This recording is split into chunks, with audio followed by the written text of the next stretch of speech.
di bulan-bulan yang mulia seperti begini, dalam bulan Ramadan tentunya, adalah seyogianya setiap kita adalah mengkabarkan kepada sanak famili kita atau kerabat kita yang memang mereka memiliki harta yang cukup dan itu adalah sudah wajib mengeluarkan zakatnya, maupun dari perdagangannya atau dari peternakan dan lain sebagainya, itu adalah udah kewajiban bagi kita untuk dapat mendakwahi mereka.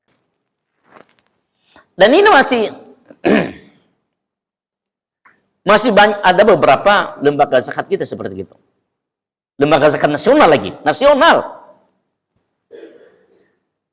Ini disayangkan Bapak Ibu Allah Subhanahu wa taala.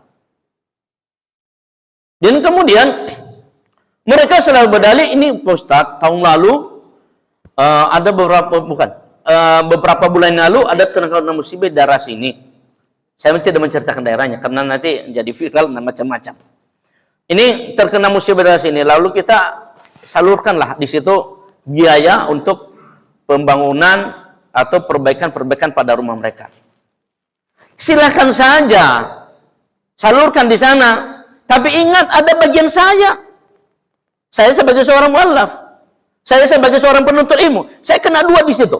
Saya sebagai penuntut ilmu dan muallaf. Ini luar biasa, enggak mau dikeluarkan. Ini disayangkan begitu. Nah, Bapak Ibu Allah Subhanahu wa taala, prinsip penyaluran zakat yang pertama harus diberikan kepada yang berhak, yaitu mustahik, itu yang saya sebutkan tadi. Ya. Yang kedua, tidak diperbolehkan diberikan kepada golongan tertentu yang tidak termasuk mustahik. Ya, tidak boleh itu. Ya. Kecuali 8 asnaf tadi itu adalah hak mereka. Kemudian yang ketiga adalah harus sesuai dengan syariat Islam. Harus sesuai dengan syariat Islam. Kadang ada itu menjadi rancu juga itu. Saat itu bertanya sama saya salah seorang jamaah di Masjid Baitur Rahman BSD. Itu dekat ITC ke sana, mau masuk ke Melati Mas. Saya ngisi subuh begini. Pak Ustadz, gimana itu seandainya kita jadikan zakat yang sudah kita kumpulkan ini, kita untuk pembangunan masjid. Udah beda. Kalau Anda mau untuk pembangunan masjid, itu infak, silakan. Kalau zakat ya untuk yang bagian mereka. Itu seperti itu Bapak Ibu Allah Subhanahu wa taala. Ya. Kemudian ditambahkan oleh para ulama kita Bapak Ibu Allah Subhanahu wa taala, prinsip penyaluran zakat ini. Kita bisa baca nanti dalam literatur seperti literatur di Rumaisah yang membahas masalah fikih, kita bisa lihat dalam buku seperti di buku saya ini, buku Minhajul Muslim. Ya, zakat itu adalah harus tuntas diberikan.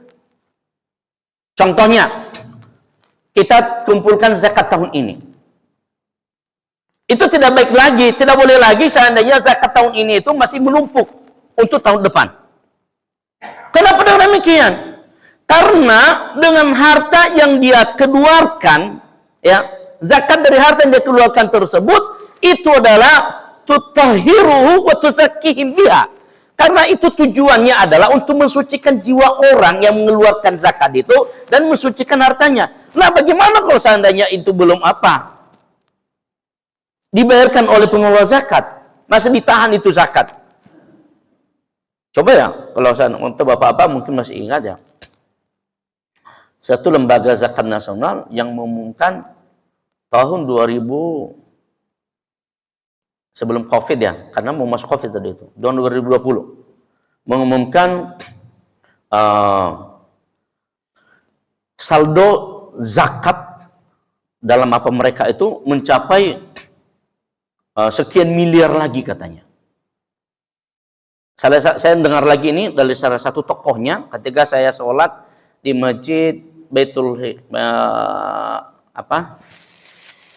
Al-Hakim BSD, salah satu tokonya, bahwa kita mengumpulkan zakat tahun lalu, Bapak Ibu rahmati Allah Subhanahu wa taala, mencapai 6 miliar. Tapi kita masih ada 1 miliar lagi isinya.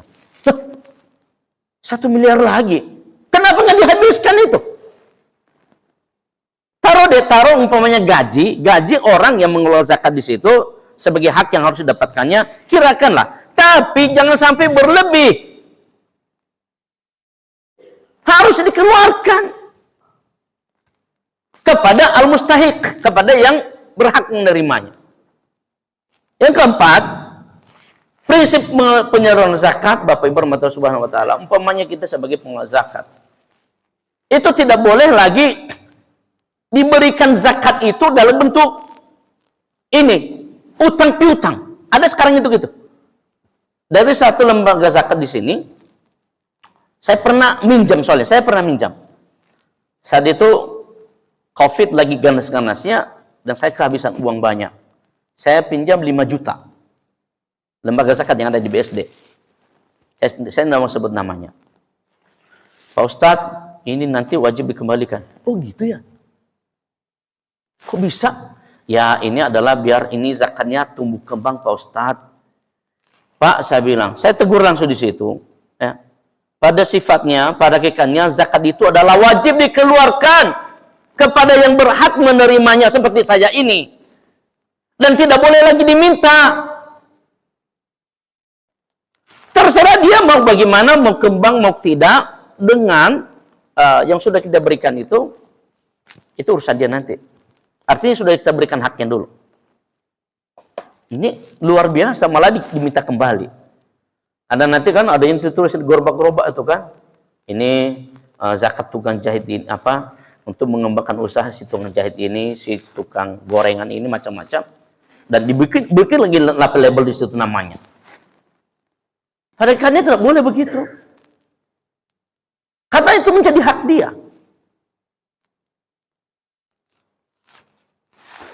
Nah, Bapak Ibu Allah Subhanahu wa taala. Mereka para al-mustahiq, sebagaimana yang sudah kita sebutkan tadi dalam ayat At-Taubah 60 ini, innamas shadaqatu lil fuqara wal masakin wal 'amilina 'alaiha wal mu'allafati qulubuhum, ya, wa fir riqab wal gharimin wa fi sabilillahi wa ibnis sabil faridatan minallah. Faridatan minallah. Ini adalah kewajiban ketetapan dari Allah, wallahu alimun hakim. Dan Allah yang maha menghakimi, dan Allah yang maha melihat dari setiap apa yang kita laksanakan tersebut. Sudah jelas dalil tentang penyaluran zakat, ya? Apakah dalam surah At-Taubah ayat 60 maupun dalam surah Al-Baqarah ayat 267 sebagaimana yang Bapak Ibu lihat di atas ini. Distribusi zakat yang tepat adalah harus diberikan sesuai dengan prinsip Islam. Pertama, yaitu transparan, akuntabel, efektif dan efisien. Ya, kemudian memberikan mustahik untuk menjadi mandiri. Itu tadi yang saya katakan, agar dia bisa mandiri. Ya. Nah, Bapak Ibu rahmatullahi subhanahu wa taala. Kesimpulan dari pembahasan kita ini, kita masih ada waktu 10 menit yang sudah kita bisa sesi tanya jawab ya, karena kita nanti mau ini kan, mau surga ya Pak Burhan ya. Ya, membayarkan zakat mal adalah kewajiban bagi setiap muslim yang mampu. Dengan membayarkan zakat secara benar, kita membantu sesama dan mendapatkan keberkahan dari Allah Subhanahu wa taala. Itu saja dari kami Bapak Ibu rahmatullahi subhanahu wa taala sebagai materi dari apa yang sudah kami sebutkan ini. Silakan dari Bapak Ibu jika ada yang mau didiskusikan, yang masih belum paham dari materi yang saya berikan ini, tafadhol mashkur.